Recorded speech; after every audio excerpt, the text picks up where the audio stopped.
The first contraction hit at 6:47 a.m. on a Thursday, and I was standing alone in the kitchen of the house I had half owned before I ever met my husband. I gripped the edge of the counter. The tile was cold under my palms, smooth in a way that felt too clean, too still for what was happening inside me. I breathed. I counted. I did not call Marcus. He was somewhere over the Gulf of Mexico by then, in a window seat his mother had selected, eating pretzels from a foil bag and watching the clouds thin out below him. I had known when I drove myself home from the airport the previous evening that this was how it would go.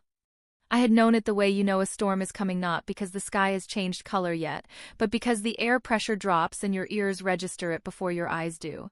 Something shifts. Something quiet and structural gives way. I picked up my phone from the counter. I looked at it for a moment. Then I set it back down and went to get my bag. My name is Renata Hollis.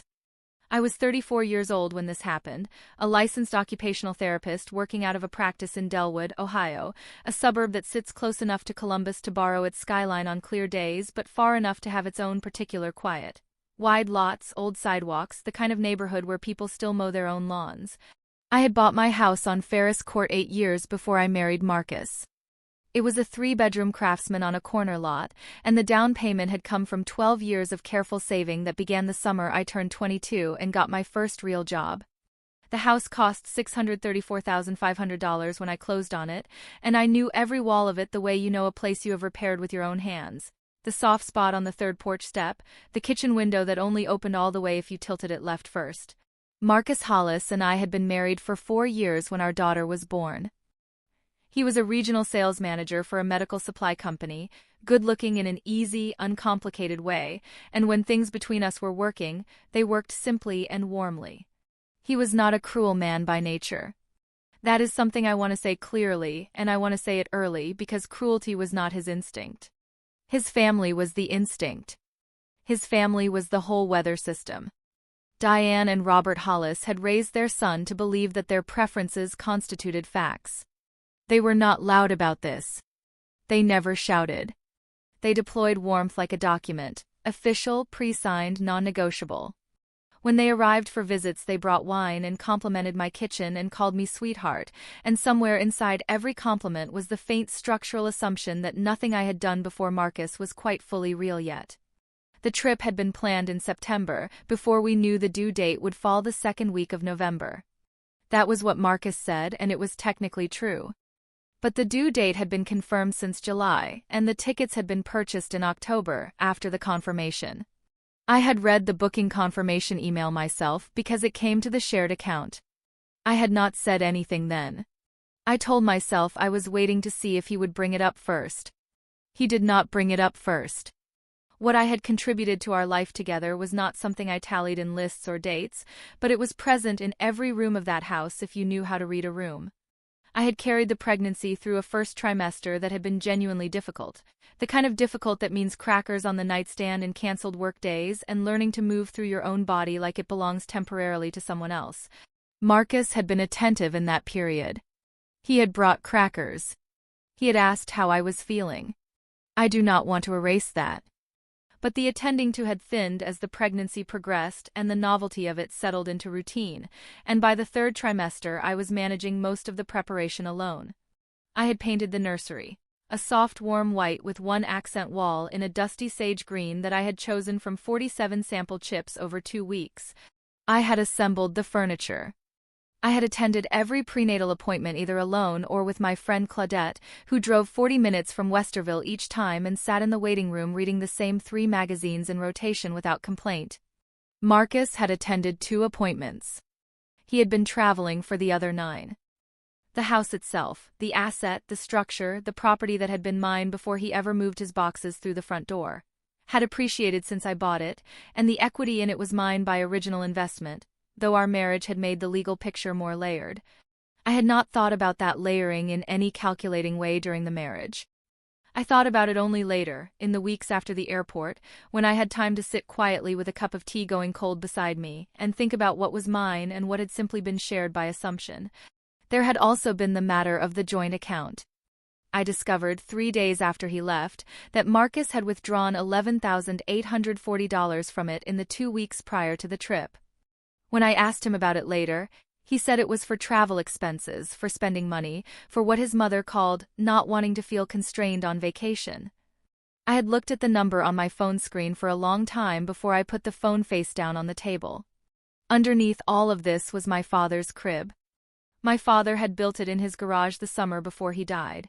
A solid wood crib with dovetail joints and a pencil line still visible on the inside rail where he had measured twice before cutting. He had built it on the speculation that I would eventually need one, which had seemed at the time like an act of pure faith and had since become the most accurate prediction anyone had ever made about my life. I had kept it in storage for 6 years. When we found out about the pregnancy, I drove to the storage unit myself and loaded it into my car and brought it home and carried it up the stairs one piece at a time. Marcus had not helped carry it. He had been on a call. The morning of his departure, I drove him and his parents to the Columbus airport.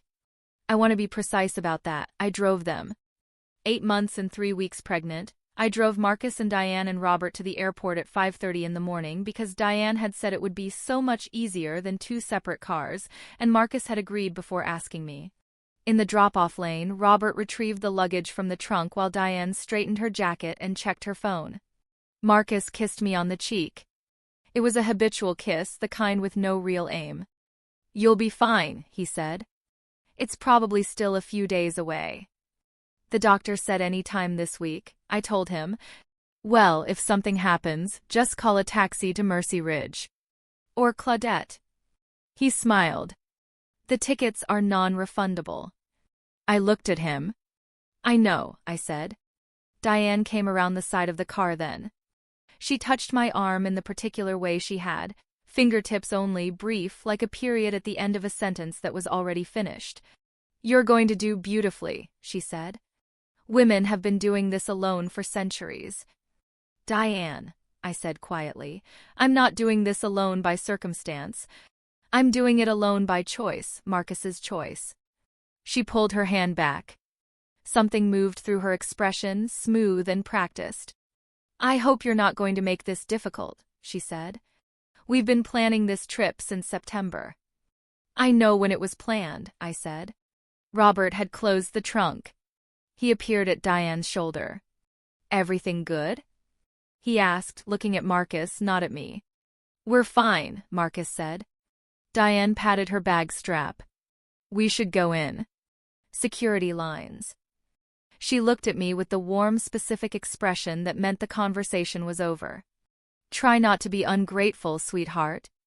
He'll be back in a week." I did not answer that. I drove home with both hands on the wheel and the radio off. The contractions had started irregular and stayed that way through the afternoon, close enough to notice, far enough apart that I could work around them. I answered 3 patient emails. I folded the last of the small laundry, the tiny clothes that still seemed improbable in their size. I stood in the nursery doorway for a moment and looked at my father's crib. Then I made one call. Not to Marcus. To Claudette. "It's starting," I said. "I'm already in the car," she said. I did not say anything else. I went back to the kitchen, drank a glass of water standing at the counter, and waited. I got my hospital bag from the closet. I put on shoes. I sent a text to my practice partner. I stood at the front door and checked the lock twice. I walked to Claudette's car when it pulled up. I told the admissions nurse my name and date of birth. I let a woman I had never met put a plastic wristband on my left wrist. I found the room they gave me and I sat on the edge of the bed and I breathed. The room was dim and the monitors beeped in an even rhythm, and somewhere outside the door a cart rolled past on linoleum, and I listened to it until it faded. Marcus called at 9:14 the next morning.